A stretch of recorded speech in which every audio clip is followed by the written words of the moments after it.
Okay, so I haven't really done anything productive today. I had a homework assignment which got delayed until next week, so I didn't do that. And on top of it, I didn't work on videos at all because I was so focused on trying to work on that assignment. I ended up just asking my teacher a follow-up question because it was bothering me too much, and now it's late. Uh, I might edit it. I don't know. I don't know if I'm gonna. Probably not tonight. I'll probably edit it tomorrow. I'm just not feeling it today. But yeah, I hate being unproductive, so I figured I'd talk about something that I wanted to talk about for quite a while with my experience of being a YouTuber, and I feel like a lot of people can get useful information out of this. I recorded this once a couple months back, and I felt like it was too negative. I felt like it showed me being too angry, and because it's a sensitive topic and it has some sensitive areas, but I'll address that later. But this is kind of like a follow up to the whole Roman dog fiasco of him getting upset with Max for not letting him join the stream. Back then there was a stream with Max where he invited a couple of people into a Google Plus Hangout, and there were so many people there that it was difficult to manage. Or maybe it was Skype, I don't know. But it was during a live stream, and Roman Dog got jealous because he wanted to hang with Max and everybody else, but couldn't because there were too many people. And I just want to explain, like, from my point of view, being his friend and being friends with plenty of other YouTubers and being a YouTuber myself, basically how you get yourself in the position to be friends with content creators in general. There seems to be, there's no guarantees, but there seems to be a lot in common with people that are friends with other people in this community. And probably other communities outside of the Brony fandom and YouTubers in general. But from what I've seen, it comes down to just a couple of things, really. First off is it's super helpful when you make stuff for the content creator. Like if you make fan art on a regular basis, or you make them remixes, or you're just helpful in the comments section. If you're seen a lot, being helpful in the comments section, or you're shown appreciative of their work, or you send them thank you messages, they're definitely going to notice you. It's happened time and time again. For example, with my live streams, when I see people, pretty much my rule of making someone a moderator is that they have to regularly attend the streams, and I have to be able to recognize them, and they have to be helpful, and I guess they have to show off a certain personality as well. Like they can't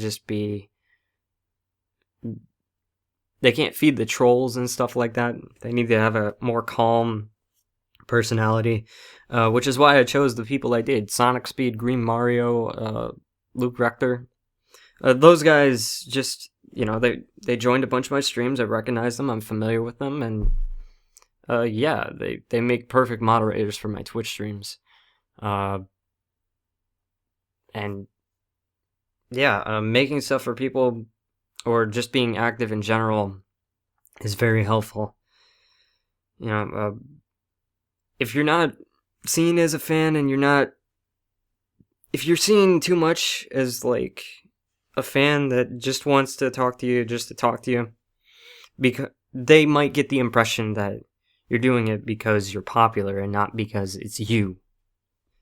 And that becomes much more difficult to tell apart once your fan base increases. A lot of my friends that are YouTubers I met, well, actually pretty much all of them, had much lower subscriber levels than they currently do.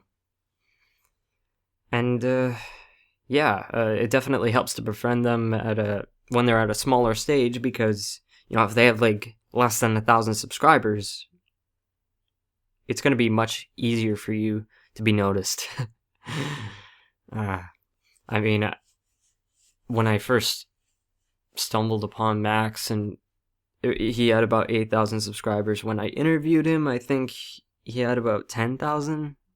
I don't totally remember, but it was way back. So it was much easier for him to notice me, and it also helped that I made similar content to him, so we could relate to each other. And you don't have to be a content creator to become friends with a content creator, but it definitely helps, because then it gives you something to talk about instead of just, oh, hi, how are you doing? It's good, it's good. Well, I love your videos, good job. Just, I really hate that, like, when people message me and they just say hi.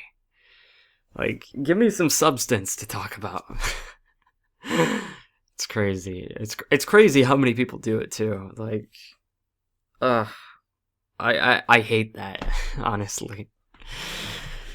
It's so much more helpful when you write down a couple sentences and give me a subject to talk about with.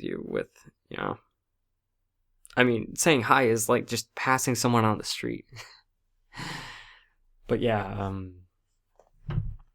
really, that's, I suppose that's the biggest answer.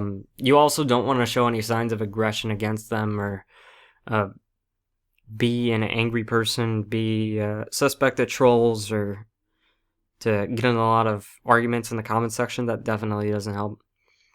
And that's a sign that Roman Dog did. That was a big mistake.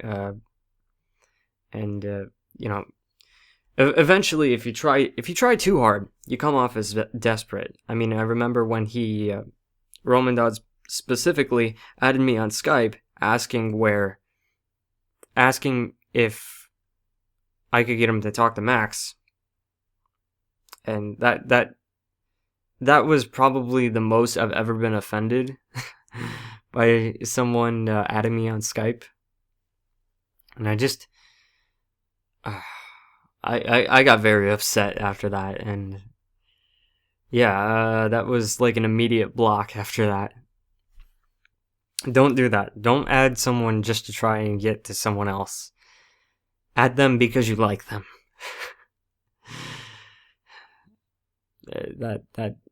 To this day, I still can't wrap my mind around how he thought that would work. Especially like being so direct. At least be subtle about it. Yeah. But yeah, there's only so many people I'm going to be able to be friends with. There's so many other popular content creators. There's only so many people you can keep in contact with. And while the list will be growing, there's also people that I stop talking to on a regular basis. And as sad as it is, it happens.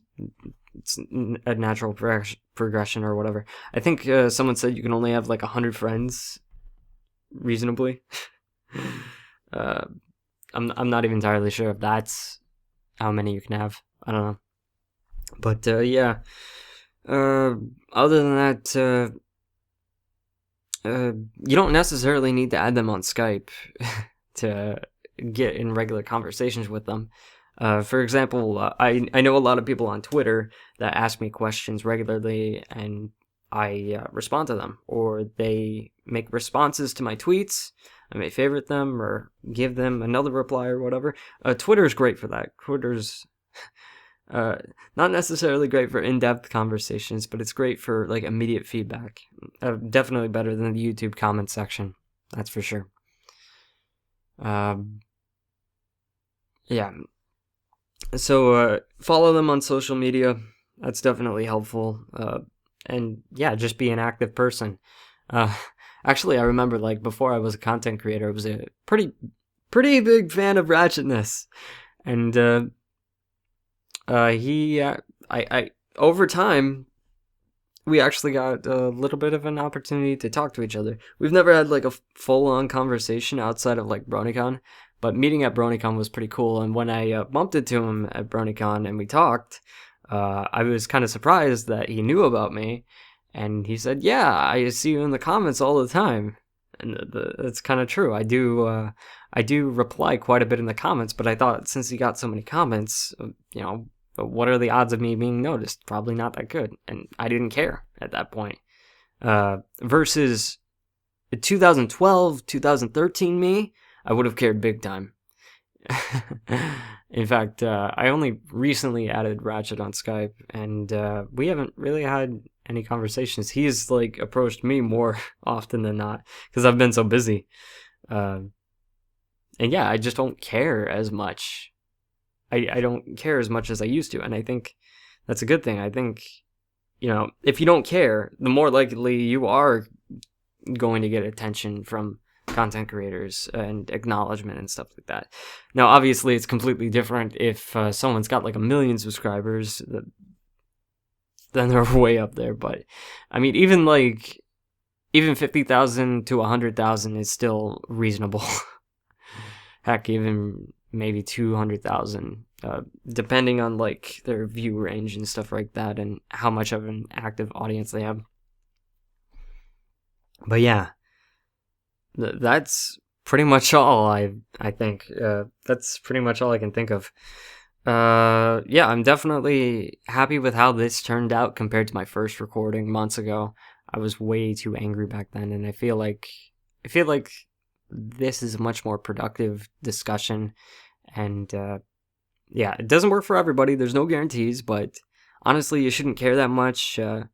Just socialize with people because you want to, because you like them as a person, and not because you're not even because you're a fan of their content. I mean, being a fan of their content is good, but like trying to get them to know them as a person, it's completely different. I mean, yeah, when you first encounter someone, you get the chills meeting a new content creator that you haven't spoken with before. But after you've spoken with them for quite a while, it just feels really natural because you've become friends with them. And it does happen. You just can't make that your life goal. You just gotta be yourself, or don't be yourself in certain situations. And there's a difference between someone that's a fan and someone who has potential to be a friend. Happens all the time. And I'm still probably going to regularly add fans, not just on Skype, but have conversations with them and stuff like that. Sometimes I do reach out to fans if they seem super cool, and I've gotten to know them for a little bit of a time just through reading their comments or tweets or whatever. And yeah, that's extra special, I think.